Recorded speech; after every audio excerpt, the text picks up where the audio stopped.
আসসালামু আলাইকুম দর্শক, আশা করি আপনারা সকলেই ভালো আছেন। মহান সৃষ্টিকর্তার অশেষ রহমতে আলহামদুলিল্লাহ আমিও বেশ ভালো আছি। ক্যাপশন দেখে বুঝে গিয়েছেন আমি কোথায় আছি। প্রথমে আমি খান জাহান আলী মাজারে গিয়েছিলাম। মাজার দর্শন করে এসে সেখানে বেশি ভিডিও ফুটেজ করতে পারিনি, তো এরপরে চলে গিয়েছিলাম ঐতিহাসিক ষাট গম্বুজ মসজিদে। তো এটা হলো ষাট গম্বুজ মসজিদের প্রবেশদ্বার।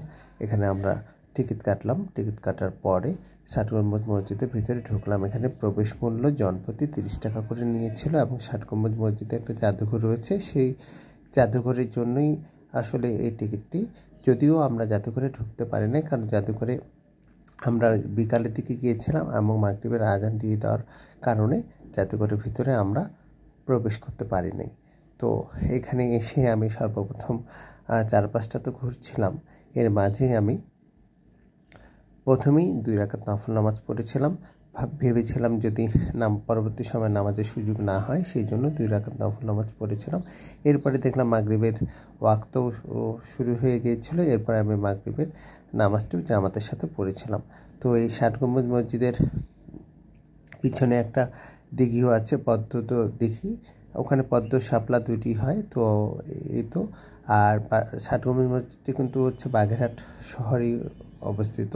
তো যাতায়াত ব্যবস্থা এবং সব কিছু খুবই সুন্দর। আর এই ষাট গম্বুজ মসজিদের ইতিহাসটি আপনাদেরকে এখন আমি বলবো। ষাট গম্বুজ মসজিদ বাংলাদেশের 3টা বিশ্ব ঐতিহ্যবাহী স্থানের মধ্যে একটা অন্যতম স্থান, যেটা বাগেরহাট শহরের মধ্যে অবস্থিত এবং 1985 খ্রিস্টাব্দে ইউনেস্কো ওয়ার্ল্ড হেরিটেজের মধ্যে এটা অন্তর্ভুক্ত। তো ষাট গম্বুজ মসজিদ এর ইতিহাস হলো সুলতান নাসিরউদ্দিন মাহমুদ শাহের আমলে সুন্দরবনের কোলঘেঁষে খলিফাবাদ রাজ্য গড়ে তোলেন খান জাহান। বৈঠক করার জন্য একটি দরবার হল গড়ে তোলেন, যা পরে ষাট গম্বুজ মসজিদ হয়। এই মসজিদটি বহু বছর ধরে ও বহু অর্থ অর্জন করে নির্মাণ করা হয়েছিল। পাথরগুলো আনা হয়েছিল রাজমহল থেকে। তুগলকি ও জৈনপুরী নির্মাণ শৈল এতে স্পষ্ট। এবং খান জাহান আলীর মাজার যে শুরুতে দেখিয়েছিলাম, এবং খান জাহান আলী কিন্তু এই মসজিদের মধ্যেই মারা গিয়েছিল।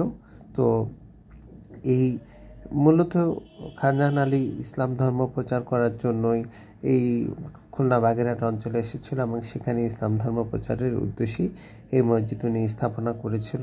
এবং এই মসজিদের মধ্যে পূর্ব দেওয়ালে 11টি বিরাটাকার খিলানযুক্ত দরজা আছে।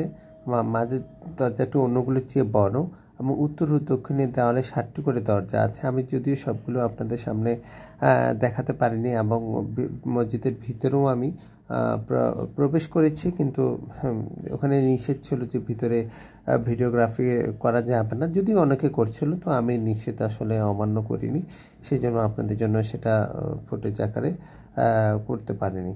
তো মসজিদের কারুকার্য ভীষণ সুন্দর, আর এখানে ইতিহাসও তো রয়েছে। আপনারা এটা চাইলেও পজ করে দেখতে পারেন। আর এই এই দিঘিটি বিশাল বড়। এই দিঘিটি ঘিরেও নানা ইতিহাস, নানা কিছু রয়েছে। তো এই দিঘিটি কিন্তু আমরা পুরাটা ঘুরতে পারিনি, যেহেতু আমাদের প্রথমেই বললাম আমাদের সময় স্বল্পতা ছিল। তো সময় স্বল্পতার কারণে পুরো দিঘিটি ঘুরে দেখতে পারিনি, কিন্তু এই দিঘির যে অপূর্ব সৌন্দর্য, সেই সৌন্দর্যটা কিন্তু মন ভরে ভোগ করেছে।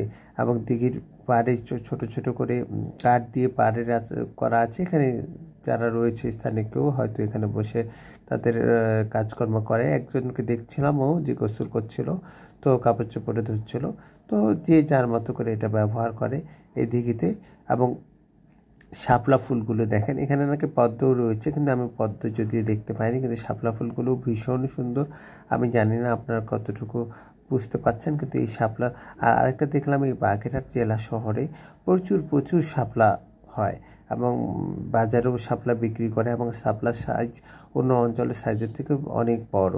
তো এবং যেহেতু বিকাল থেকে সন্ধ্যা হয়ে যাচ্ছিল এবং বাইরের দৃশ্যটুকু খুব সুন্দর ছিল এবং দর্শনার্থীর ভিড় ছিল অনেক। যদিও শেষের সময় ওই ধরনের ভিড় না থাকলেও কম কিন্তু না, অনেক দর্শনার্থী ছিল এবং দর্শনার্থীরাও মন ভরে উপভোগ করছিল।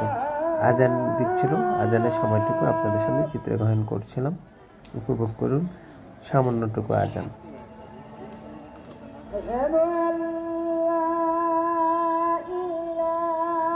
এরপরে আমি নামাজ পড়ে নিলাম। এটা নামাজের পরবর্তী সময় একেবারে সন্ধ্যা হয়ে গিয়েছিল। তো দর্শক, আজ এই পর্যন্ত বিদায় নিচ্ছি। আল্লাহ হাফেজ।